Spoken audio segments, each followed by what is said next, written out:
we present afternoon tea in the Vicarage Garden.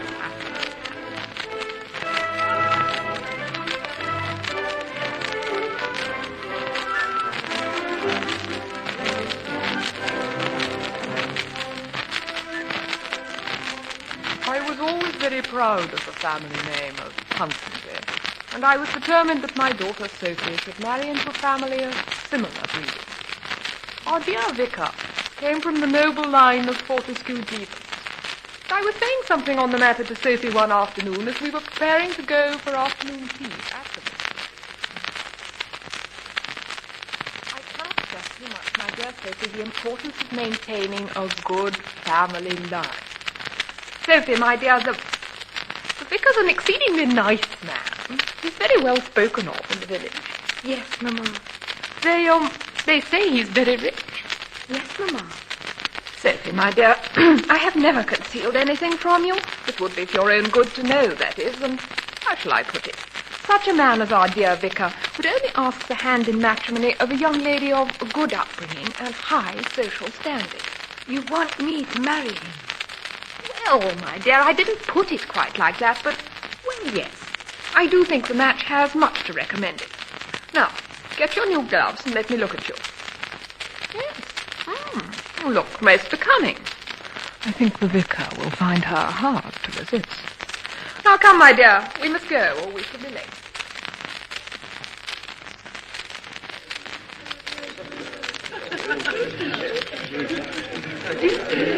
Oh, how nice to see you all. Good afternoon, Vicar. Alicia, may I introduce Sir Lawrence Parker? Sir Lawrence, you haven't read the Countess. I fancy this must be Mrs. Ponsonby and her daughter coming through the gate. Besides all that, my dear, they say he is very welcoming. Yes, Mamma, I know. But it doesn't alter the fact that he preached a rotten sermon on Sunday. Really? And I saw him peeping at Mrs. Vicar. Mrs. Ponsonby, how nice to see you. And I see you brought along one of your wonderful cakes. I'm so glad you like them. I made it especially for you. What a delightful afternoon you've chosen for your tea party, Vicar. Oh, your rose garden is looking simply splendid. My daughter is very fond of flowers. Would you care to show her your roses? Well, I suppose so, if you insist. Sophie, dear, the vicar has very kindly offered to show you around the rose garden. No? Come, my dear, let us go to the rose garden.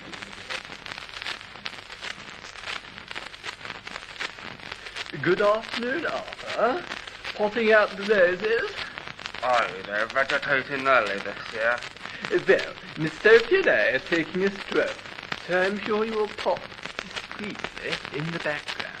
I'll be off to the compost. Shall we sit on this bench, my dear? Oh, thank you, love, but it wouldn't be quite... Arthur, I do feel the times when you misinterpret me slowly. Sophie, my dear, you see this lovely red rose? The one with the darling little dewdrop on? Well, my dear, fair it may be, not half so lovely as yourself. Sophie, my consummately sweet little flower. May I kiss you just once? Oh. My heart warmed as they came back from the rose garden, for the vicar was flushed and engaged in earnest conversation.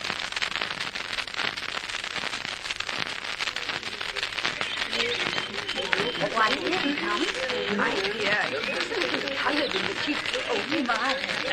To be discriminated. I see we are all ready to begin. I was saying how nice it was of you to bring along your so delightful cake, Mrs. Thompson there. My dear, you make a lovely cup of tea. Do have a lovely cup. Oh, thank you. You don't think it's a little strong. But the Ladies and Women's Institute always assure me that you make such lovely tea. They adore every drop. Tea for you, Thompson?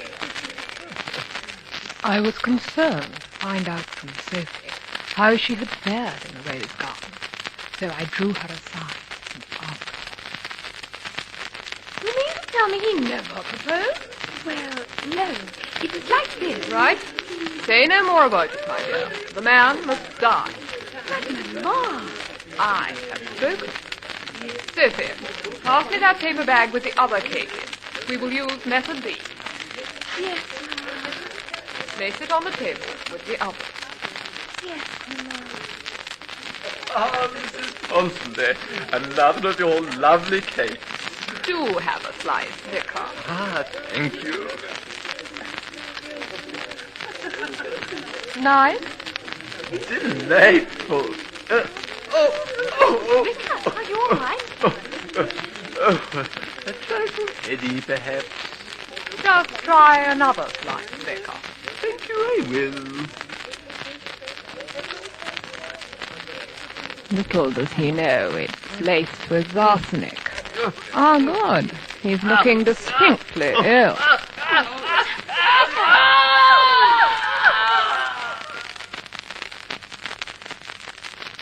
And so I killed the vicar. 20 years later, I also died.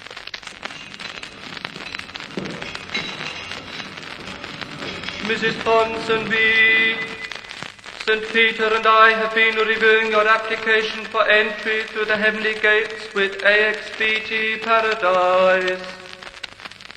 And whilst we noted favourably your kindness in dispatching the vicar to his destination early, we were obliged to reject you on the grounds that your timing was bad, and you faded out the vicar too quickly. We therefore issue you with this asbestos suit and ask you to walk through the lower gate. This is monstrous. A woman of misery, of noble blood and well-connected. How can I go in there? Arthur might be there, too. I must demand an opportunity.